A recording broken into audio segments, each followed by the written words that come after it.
Magandang hapon po. Isa na namang insidente ng pangaharas ng mga Chino sa West Philippine Sea. Sugatan ang 3 Pilipinong mangingisda matapos i-water cannon habang nangingisda sa Sabina Shoal.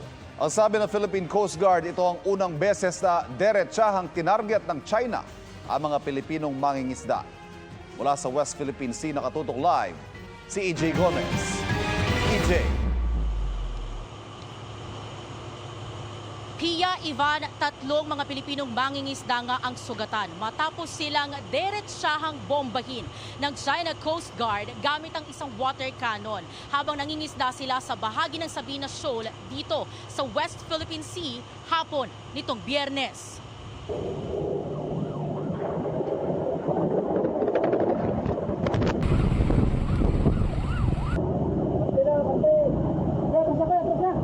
Yan ang eksena ng mga Pilipinong mangingisda nang deretsahan silang bombahin ng water cannon ng China Coast Guard pasado 1:00 ng hapon kahapon.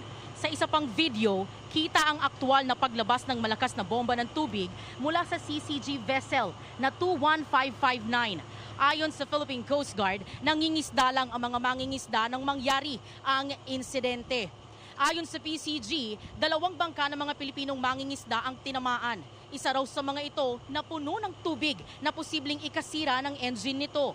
3 mangingisda ang sugatan. Nagtamo sila ng sugat, galos at gasgas sa iba't ibang parte ng katawan. Binigyan sila ng pangunang lunas ng PCG kaninang umaga. Sabi ng PCG, ito raw ang unang beses na deretsahan nilang tinarget ng China ang mga Pilipinong mangingisda.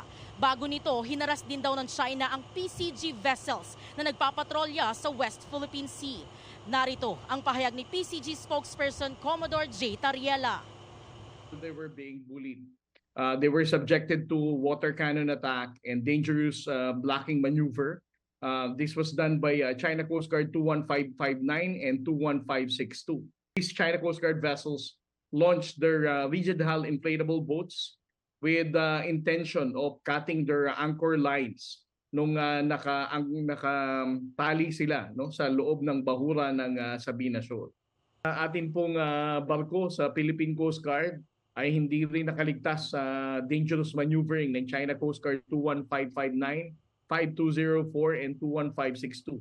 Dahil sa gitna ng kadiliman kagabi, they came as close as 35 yards to block the Philippine Coast Guard in proceeding to the location of the Filipino fishermen. Right now, Pia, Ivan, sabi pa ng PCG, seryosong paglabag sa karapatang pantao para sa mga Pilipinong mangingisda ang ginawang pangharas ng China. Siniguro naman ng PCG na katuwang ang Bureau of Fisheries and Aquatic Resources at iba pang ahensya ng Philippine government na magpapatuloy ang kanilang pagpapatrolya para masiguro na ligtas at malaya makakapangisda ang mga Pilipino o kababayan natin dito sa West Philippine Sea. Mula po dito sa West Philippine Sea at para sa GMA Integrated News, EJ Gomez, nakatutok, 24 oras. Maraming salamat, EJ Gomez.